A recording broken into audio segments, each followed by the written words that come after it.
tumitigil gumamit. Gumagamit ako araw-araw. Pagising ko hanggang matulog ako, kahit tumatay ako, gumagamit ako. Sinabi mo, hindi ka pwede huliin.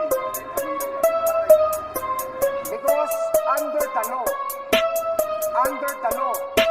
ha? Under the law of God sa Bible, you cannot touch me. I am God, I am Jesus Christ.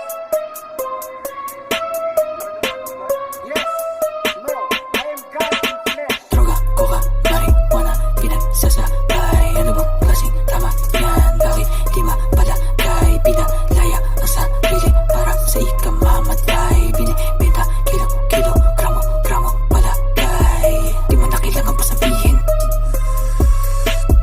Ayoko ng ganyan nakakabitin. Kimi ka na ginawa ka na nga nakalipin.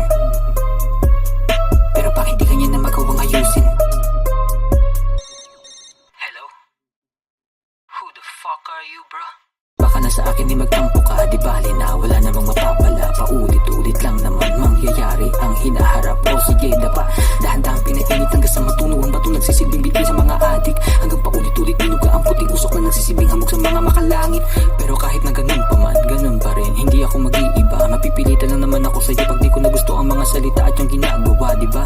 Pero alam mga absyento ka, alam mo yan, hindi ka naman naiba. Basta alam mo, huwag ka na magduda pa sa kanila. Di ka naman ganun, diba? Kaya sana ay maunawaan, pagkakaiba na mahiwaga.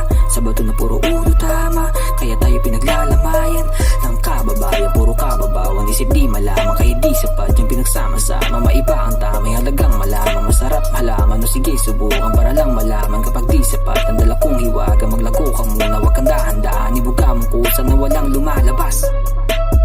Kaya di ko na alam kung paano mag-isip o matino. Di ko rin alam kung paano ba kayo na maging mabigo. Kaya di ko na alam kung paano mag-isip ang matino. Di ko rin alam kung paano ba kayo na maging mabigo.